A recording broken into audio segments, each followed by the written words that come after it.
1928 Netherlands first Olympic. भारतीय hockey team पहली बार हिस्सा लेने जा रही थी। ध्यानचंद उसमें शामिल थे। उस समय देश के हालात अलग थे, चारों ओर गुलामी थी, बात बात पर अत्याचार था, हीन भावना थी। अंग्रेज मानते थे हिंदुस्तानी उनके आगे खड़े नहीं हो सकते।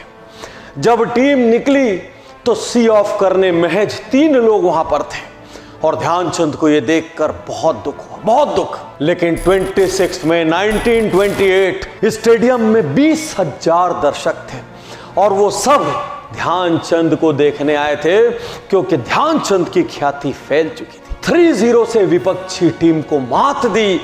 2 गोल ध्यानचंद ने मारे। पूरे टूर्नामेंट में ध्यानचंद ने 14 गोल मारे और हिंदुस्तान को ऐसा लगा मानो हमने स्वतंत्रता संग्राम जीत लिया। जब अंग्रेज उनको गले मिल रहे थे, जब उनकी तारीफ कर रहे थे, जब उनको सलाम कर रहे थे, जब उनको बराबरी का दर्जा दे रहे थे, तो यहां पर भारत की रगों में लहू दौड़ रहा था। और 20,000 दर्शक क्यों आए? क्योंकि ध्यानचंद की हॉकी स्टिक को इतिहास में पहली बार छोटे छोटे टुकड़ों में तोड़कर देखा गया कि क्या इस हॉकी स्टिक के अंदर चुंबक है। नहीं तो कोई खिलाड़ी अपनी स्टिक से इतनी देर गेंद को कैसे चिपका कर रख सकता है। और जब ध्यानचंद वहां से लौटे तो उनके आगे एक नया तमगा, एक नया टाइटल लग चुका था, द मैजिशियन ऑफ हॉकी। दोस्तों, हाल ही में जब राजीव गांधी खेल रत्न का नाम बदलकर मेजर ध्यानचंद के नाम से किया गया, बहुत सारे लोगों को आपत्ति हुई। लेकिन आज ये वीडियो देख के, केस स्टडी देख के आपको लगेगा इस व्यक्ति के नाम से जितने अवार्ड हों कम होंगे, क्योंकि मेजर ध्यानचंद, पद्म विभूषण मेजर ध्यानचंद हिंदुस्तान के इतिहास के सबसे बड़े खिलाड़ियों में से एक नहीं, 2 नहीं, 3 ओलंपिक गोल्ड भारत को इन्होंने दिलाया। और इस वजह से 29 अगस्त को पूरा देश नेशनल स्पोर्ट्स डे मनाता है। 400 गोल मारने वाले इस महान खिलाड़ी के नाम से डाक टिकट जारी हुई। इनके नाम से दिल्ली का capital national stadium major Dhyanchand stadium बना। और आज मैं इस केस स्टडी में बताऊंगा, अरे ध्यानचंद ने हिटलर से ऐसा क्या कहा, हिटलर भी भौचक रह गए। ध्यानचंद ने ओलंपिक में ऐसा क्या किया कि पूरी दुनिया इनके गुणकारी है। अरे इतनी गरीबी में पलने वाले, बढ़ने वाले ध्यानचंद आखिर इतनी प्रतिभा के साथ इतने बड़े खिलाड़ी कैसे बने। आज की ये केस स्टडी आपको इंस्पायर करेगी, आपके बैरियर्स तोड़ेगी। आपके पास चाहे जितनी तकलीफें हों, आज आपको लगेगा मेरी तकलीफें ध्यानचंद के मुकाबले कुछ नहीं है। ये केस स्टडी एंड तक देखना, अपनी टीम को दिखाना, अपने बच्चों को दिखाना, ताकि आज के बाद कोई भी व्यक्ति किसी भी अभाव का रोना नहीं रोए। कैसे बने मेजर ध्यानचंद? आज सोचता हूं ना, आश्चर्य लगता है, अचरज लगता है। पैसा नहीं था, सुविधाएं नहीं थी, बैकिंग नहीं थी, एजुकेशन भी नहीं था। इलाहाबाद में जन्म हुआ, पापा आर्मी में थे, खूब ट्रांसफर होते थे, सिर्फ 6 साल स्कूल जा पाए। और बचपन में हॉकी में कोई इंटरेस्ट नहीं था, तो आप ये भी नहीं बोल सकते कम उम्र से हॉकी खेला करते थे। ये पॉइंट भी साफ हो गया। 16 साल की उम्र में परिवार की जरूरतों को पूरा करने के लिए आर्मी में जाना पड़ा। अब आर्मी का शेड्यूल सबको मालूम है कितना टाइट है, लेकिन बीच बीच में ध्यानचंद ध्यान लगा लगा के कैसे भी हॉकी खेल लिया करते थे। और दोस्तों, जो बात मैं आपको बताऊंगा, इसके बाद आप जिंदगी में कभी अभाव का रोना नहीं रोएंगे। ध्यानचंद रात को आसमान पर टकटकी लगाकर देखते रहते थे। क्यों देखते थे पता है? चांद कब आएगा और चांद कब शाइन करेगा, क्योंकि उस जमाने में ना तो फ्लड लाइट थी, ना और कोई व्यवस्था थी। चांद का इंतजार करना पड़ता था। जब चांद की रोशनी अपने शबाब पर होती थी, तब ध्यानचंद की हॉकी अपना रंग दिखाती थी। और पता है, इसीलिए दोस्तों ने नाम क्या रख दिया? चांद। उनको हर कोई चांद नाम से बुलाता था। और जब आप यूं डेडिकेटेड होकर मेहनत करते हैं, भगवान खुद आपके लिए गुरु भेज देता है। और वहां उनको अपने पहले गुरु मिले, बाला तिवारी, जिन्होंने उनको एनकरेज करना स्टार्ट किया। दोस्तों, जंग यही खत्म नहीं हुई। लोग सीमाओं पर जंग लड़ते हैं। ध्यानचंद की जंग अपने अभावों से थी, अपनी तकलीफों से थी। और दोस्तों, उज्जवल पाटनी यूट्यूब चैनल के लिए जब मैं ऐसी केस स्टडीज रिकॉर्ड करता हूं, उस रात को मैं सो नहीं पाता।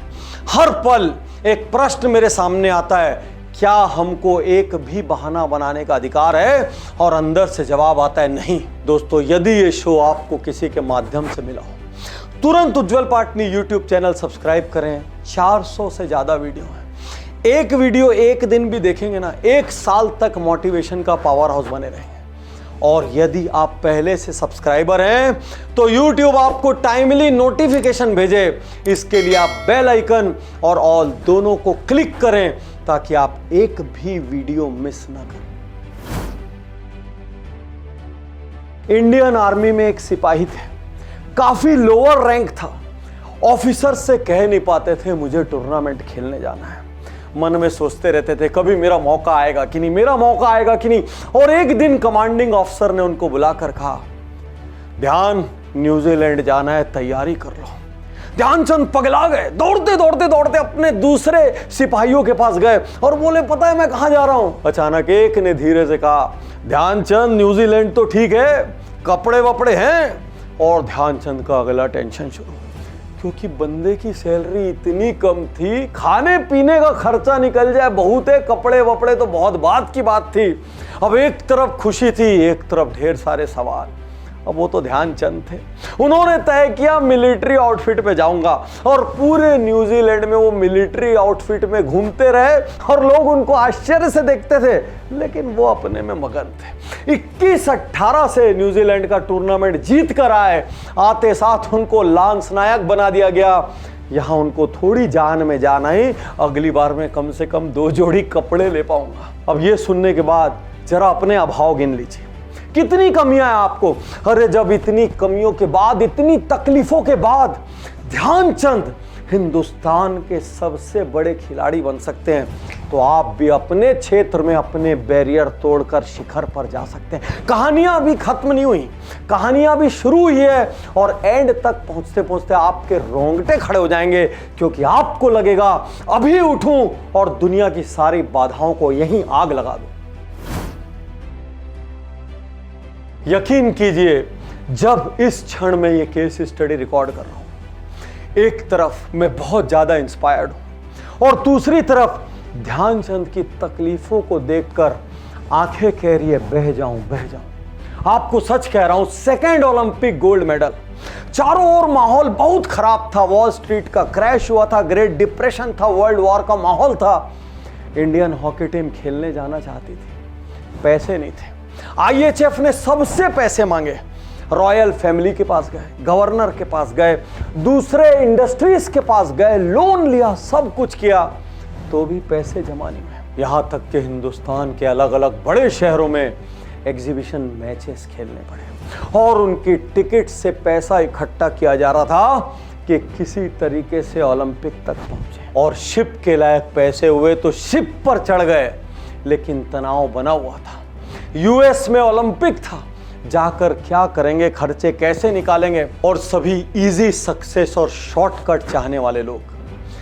अब जो मैं आपको बताने जा रहा हूं, आप भीतर से हिल जाओगे। रास्ते में पोर्ट पर जहां जहां शिप रुकती थी, वहां वहां टीम उतरती थी, मैच खेलती थी, मैचों से पैसा इकट्ठा करते थे ताकि US का खर्चा निकाल सके। और वो US पहुंच गए। US पहुंचे तो नई चुनौती सामने थी, वहां ज्यादा टीमें नहीं आई थी। दुनिया भर में खाली 3 टीम खेल रही थी, US, जापान और इंडिया। और उसके फाइनल में भी ये नहीं सोचा कितनी टीम खेल रही है, ये नहीं सोचा लोग क्या कहेंगे, ठोक डाला US को 24-1 से। 24-1, कैन यू इमेजिन? और 8 गोल ध्यानचंद ने जब मारे, पूरी दुनिया हिल गई। हर ओलंपिक के पहले इंडियन टीम को ग्रहण लग जाता था। अब ये ओलंपिक खास था भाई, वर्ल्ड चैंपियन का क्राउन डिफेंड करना था। 48 मैच से लगातार जीत रहे थे, तो जरा जमीन से ऊपर चल रहे थे, थोड़ा घमंड आ गया था। और अचानक डोमेस्टिक मैच में दिल्ली की टीम ने इंडियन टीम को 4-1 से हरा दिया। ध्यानचंद कप्तान थे। ध्यानचंद को लगा इस बार मेरी कप्तानी में हार तो नहीं जाएंगे। वो अंदर ही अंदर बहुत तनाव में थे और इतनी लंबी सी जर्नी थी, हफ्तों की। 3 मेंबर पहुंच के बीमार पड़ गए और वहां पहुंचते साथ जर्मनी के अगेंस्ट पहला वार्म अप मैच 4-1 से हार गए। और मानो हिटलर खुश हुआ क्योंकि हिटलर को खुद ध्यानचंद की ख्याति पता थी और उनको ये डर था पता नहीं कितने गोल से हम हारेंगे। और जब वार्म अप मैच में जर्मनी ने इंडिया को हरा दिया तो पूरे के पूरे अखबारों के फ्रंट पेज पे ऐसा आया मानो ध्यानचंद कुछ नहीं है। मैचेस शुरू हुए, ध्यानचंद खेलने लगे। जब उनकी जादुई स्टिक चली तो 2-4 मैच बाद सब कुछ बदल गया। और जर्मनी के अखबार क्या लिखते हैं, ओलंपिक कॉम्प्लेक्स में आइए क्योंकि वहां पर मैजिक शो चल रहा है। यह था ध्यानचंद का जलवा। अब आप देखिए भाग्य भी क्या क्या खेल खेलता है। ओलंपिक कहा बर्लिन में, वार्म अप मैच किसने जीता, जर्मनी ने। अब फाइनल किसके साथ था, वो भी जर्मनी के साथ था। मैच देखने कौन आया था, दुनिया का सबसे बड़ा तानाशाह हिटलर, क्योंकि उनको लगा हम मैच आसानी से जीतेंगे। और मैच के फर्स्ट हाफ में ध्यानचंद जर्मन गोलकीपर से भिड़ गए तो उनका दांत टूट गया। उनको इमीडिएटली मैदान के बाहर जाना पड़ा मेडिकल अटेंशन के लिए। ऐसा लगेगा कोई पिक्चर की कहानी चल रही हो। अरे ऐसा कैसे होगा, सबसे टफ टीम के साथ मैच होगा, दुनिया का सबसे बड़ा तानाशाह बैठेगा, सबसे स्टार खिलाड़ी का दांत टूट जाएगा, वो रिसेस के बाद वापस आकर मैदान में फिर खेलेगा। और उस दिन इतिहास रचा गया। इंडियन टीम ने ध्यानचंद की लीडरशिप में जर्मनी को 8-1 से ठोक दिया। और आप सोच नहीं सकते, हिटलर इतना गुस्सा हो गए कि बीच में उठ के चले गए और ध्यानचंद ने जादू दिखाते हुए 1-2 नहीं 6 गोल मारे, 6 गोल। विनर टीम को अवार्ड हिटलर के हाथ से मिलना था, लेकिन हिटलर वहां थे ही नहीं। वो अपनी हार बर्दाश्त नहीं कर सकते थे। अगले दिन हिटलर ने ध्यानचंद को बुलवाया। ध्यानचंद घबरा गए, उनको लगा कुछ ना कुछ मेरे साथ होगा। 6 गोल मारे मैंने, बदला पता नहीं किस तरीके से लेंगे। हिटलर के बारे में सैकड़ों कहानियां जो प्रचलित थी। और ध्यानचंद हिटलर के पास पहुंचे। अब आप देखिए असली देशभक्त क्या होता है। हिटलर ने ध्यानचंद से कहा, तुमको इंडिया में जो भी मिलता है उससे सैकड़ों गुना ज्यादा मैं तुमको दूंगा। हिंदुस्तान में तुम्हारा जो भी पद है उससे बहुत बड़ा पद मैं तुमको दूंगा। यहीं जर्मनी में रहो, जर्मनी के लिए खेलो और जर्मन टीम को सिखाओ। और सोचिए, गुलामी की जंजीरें थी। ध्यानचंद चाहते तो भारत छोड़कर एक लग्जरी जीवन जी सकते थे, लेकिन ध्यानचंद ने हिटलर को कहा, नहीं, मैं अपने वतन के लिए खेलना चाहता हूं, मैं अपने वतन अपनी संस्कृति में वापस लौटना चाहता हूं। हिटलर ने जब उनको घूर कर देखा, आसपास के लोगों की घिघिया बंध गई। सबको लगा ध्यानचंद आज यहां से जिंदा नहीं जाएंगे, लेकिन ध्यानचंद ने हिटलर की बात नहीं मानी। और हिटलर ने ध्यानचंद को, शायद हिटलर के मन में आया होगा, वाह क्या देशभक्त है, और हिटलर ने ध्यानचंद को छोड़ दिया। और सच्ची देशभक्ति दिखाते हुए ध्यानचंद ने हिंदुस्तान का नाम विश्व में स्वर्ण अक्षरों में लिख दिया। और दोस्तों, मेजर ध्यानचंद सिर्फ एक अच्छे खिलाड़ी नहीं थे, वो एक अद्भुत असाधारण इंसान भी थे। कम बोलना, दुनिया में किसी से कुछ नहीं मांगना और जहां भी सामर्थ्य हो उसके लिए करना। क्वेटा में भूकंप आया, 50,000 लोग मर गए।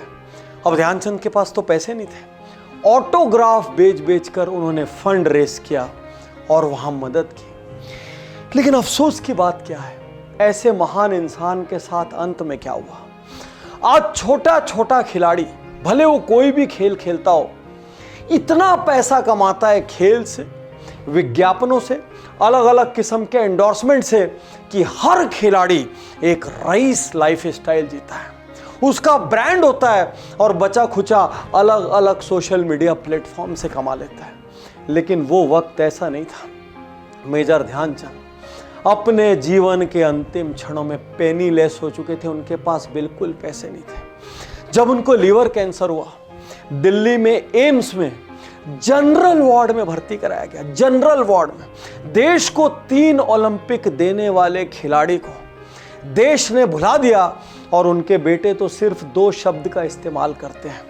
मेरे पिता के साथ केवल 2 शब्द हैं, टोटल नेग्लेक्ट। बस यदि इस उज्जवल पाटनी शो को रिकॉर्ड करने के बाद आप मुझसे पूछोगे मेजर ध्यानचंद कौन थे, मैं दोनों हाथ जोड़कर कहूंगा वो एक स्वतंत्रता संग्राम सेनानी थे जिन्होंने उस वक्त हिंदुस्तानियों को हीन विचारों से आजादी दिलाई, जिन्होंने उस वक्त हिंदुस्तानियों को यह संदेश दिया तुम दुनिया में किसी से कम नहीं हो। और मुझे लगता है कि मेजर ध्यानचंद का संघर्ष अब तक देश के सामने ठीक से आया नहीं। उनके ऊपर मूवीज बननी चाहिए, उनकी जीवनी को विस्तार से स्कूल की बुक्स में, कॉलेज की बुक्स में जगह मिलनी चाहिए, ताकि इसको देखने के बाद, पढ़ने के बाद, सुनने के बाद हिंदुस्तान का बच्चा बच्चा अभाव की बात करना, गरीबी की बात करना, हल्के एजुकेशन की बात करना, मैं गांव में पैदा हुआ, मेरे पास सुविधाएं नहीं मिली, ये सारे कमजोर डायलॉग्स छोड़ दे और अपना मैक्सिमम पोटेंशियल बिना किसी बहाने के, बिना किसी एक्सक्यूज के अचीव करने के लिए आगे बढ़े। शुक्रिया, धन्यवाद, थैंक यू। मैं तैयार हूँ, मैं तैयार